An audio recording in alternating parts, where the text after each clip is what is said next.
This begins the disassembly and repair of the swing cylinder on this Mf54 Massey Ferguson 54 backhoe. In my case, this backhoe is mounted to a Case 530 CK. I have no idea how old the backhoe is, but you can see it's a 54. My primary problem is massive oil leaking at the top and at the bottom. So I don't know, I've heard people replace the seals and it doesn't matter that much, but I'll give it a shot. Got the repair manual. Step one is to put the boom into a tripod position at 30 degrees from center so I can start disconnecting the stuff here. So I'm going to set up the boom and start disassembly. And I just plugged in with rags here. I went in order from left to right, so left, middle, right. The middle one was a little bit difficult. Thank goodness I could sort of unscrew it by hand after I got it broken loose with an open-ended wrench. These are all, 7/8, and then the fitting that goes inside here was about 1 inch except for the middle one. Okay, here it is. This is my contraption for getting this thing up out of here. The pin on the top is pushed up, of course, and I attached the come along to a 2x6 screwed to the rafters, and then I just found some random wood, started wedging it in there and pounded it in, and now you can start seeing the splines exposed. So I'm going to keep doing this until it's basically swinging out of there. Okay, it's out. By far the hardest thing and most critical really is that pin has to be pretty freaking high. See how much it's protruding? They said it's supposed to be almost flush, and they're pretty much right. It was not coming out easily. Okay, the swing cylinder's out, and I've been having trouble getting these cap screws off. In hindsight, it probably would have been better to take them off while it was still installed, or break them while it was still installed. But here we go. I got 3/4 inch drive on a, what is that, a 5-foot pipe probably, and all impact stuff. And it wasn't until this that we could get it broken. So various air tools also did not break those screws loose. Leaving it up and out, you can see there's kind of a lip there, so it actually comes up kind of difficult. And here you can start seeing the seal. At least on mine, this seal is really stiff. I don't know. Guess I'll have to wait till I get the new one, but kind of surprised. I figured it'd be a little more soft.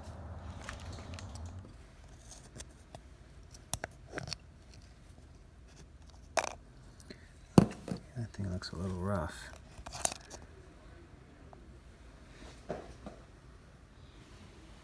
Well, there she be.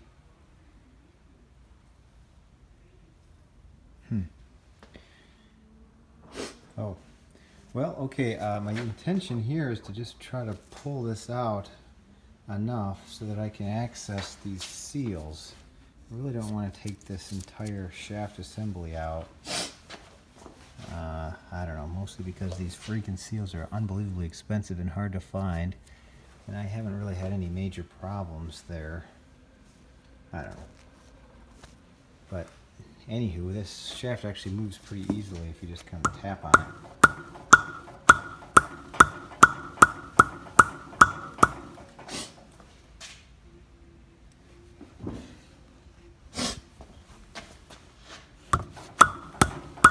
Uh-oh.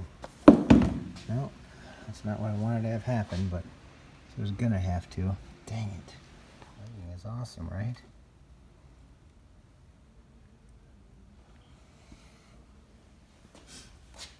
Yeah, I think these seals look okay. Who knows? I'm no expert. This, I don't even think these are the right seals that were put in here. They barely fit in there. So maybe that's the whole problem here. It's hard to tell. Hopefully this doesn't get wrecked too badly. Come Come on. It's pretty flexible like this. Oh boy. Come on. There it is. So it's kind of like this with the wedge shaped towards the bottom of the cylinder. Okay, so I just took out the main, I need to know the name of this stupid thing, the main seal, plus the Spiralox washer, or spacer, plus the wave washer. I couldn't have done it without taking one of these screwdrivers and kind of making almost a 90 out of it. So that's definitely recommended. And then the nylon washer, or the nylon seal, the plastic seal, once you get to that point, I find you can almost push it towards the center because it's, kind of beveled like that. It'll tend to go down and it'll push out because of that. So now I'm going to attempt to clean that all out and then put the new one in. Now begins the hard part of replacing these seals. I decided to take the shaft out completely. Interestingly enough, there are some kind of grooves worn on the lower side, like this particular groove here. I don't know if that's a problem or not. Not much I can do about it or plan to do about it, but parts have been a struggle. I've intended to replace the main seals here, which is a sort of a hard plastic. I don't know, maybe it's nylon or something, and it's kind of angled, or got a ramp on it. And then there's a wave washer with a Spiralox ring, and then there's these secondary seals here, which were unbelievably expensive. I found a equivalent part number here, but they were still $85 a piece. So I decided to replace the main sort of, I don't know, chamfered seal there, plus the secondary seals, because the ones that I originally had here are, I don't know, they were doing nothing at all. I think they were damaged. In addition, this little image here kind of shows there's the seal itself, and then there's this backup washer, which was $120. So I had somebody just 3D print me an equivalent with an oil-resistant type of plastic. You're going to see how that works. I've got some dimensions of it over. This is kind of a crude drawing, but you can see on the left here is the sort of the housing. So this might be, the top here.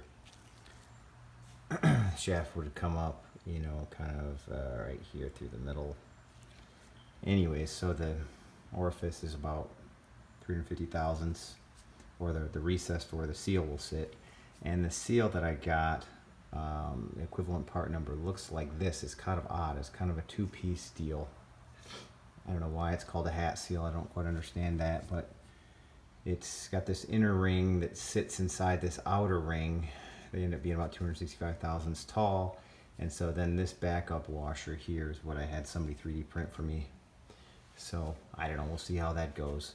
And then down at the bottom, it's essentially that angled nylon seal or ring, whatever you want to call it, with a wave washer and then a Spiralox washer. So I'm going to go ahead and try and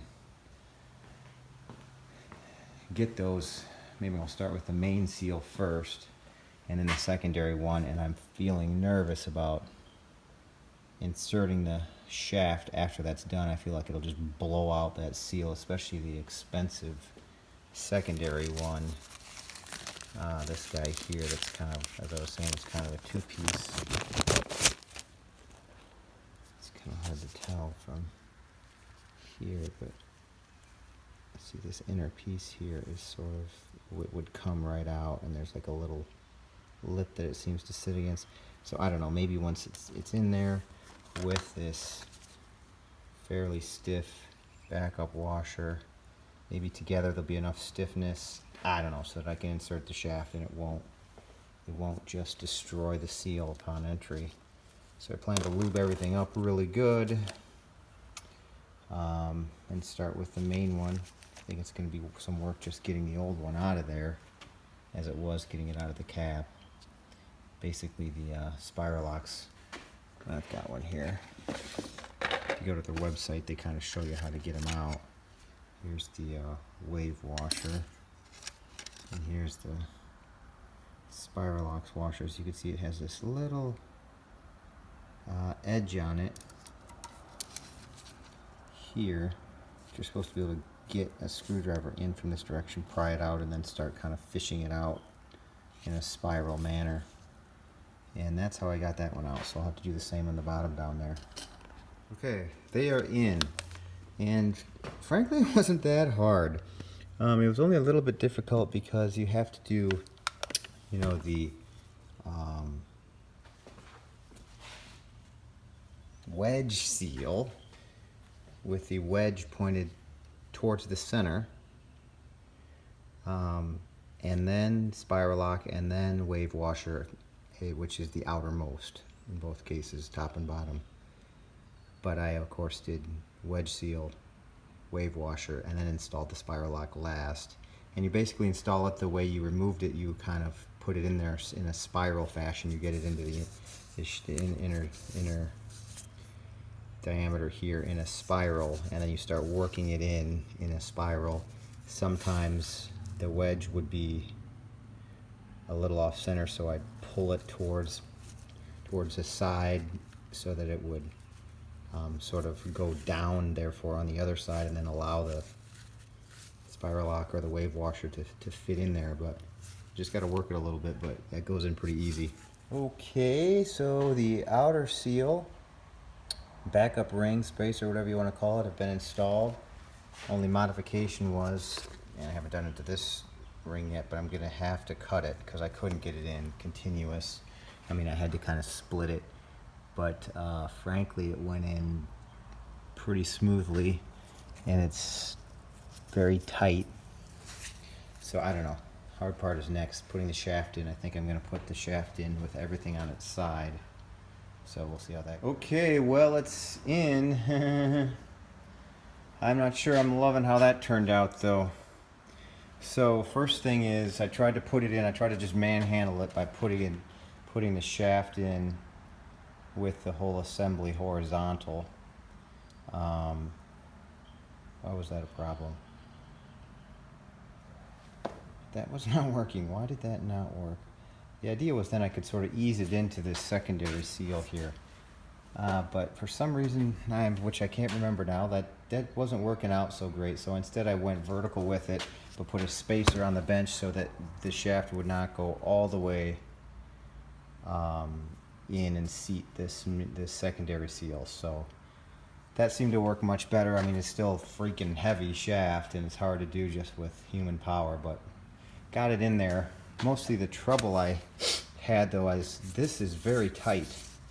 And tight, I was hoping it would just push in, or I could be able to kind of rotate it in, but neither of that was happening. So I rotated in with still probably, I don't know, there was probably 3/16 of an inch protruding here on this seal.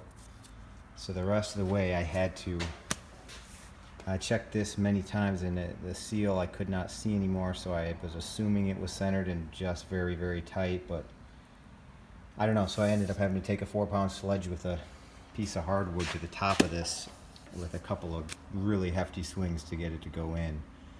And it's so tight I cannot move this shaft by hand anymore. I used to be able to do that, you know, while pushing on this seal here, and now not. So I don't know. Guess we'll find out in the end, but it's certainly very, very tight now. Well, this is the end of the project. It's been installed. I pressure washed it, and thank the Lord it is not leaking. I mean, there's not a drop of oil underneath. It's amazingly clean.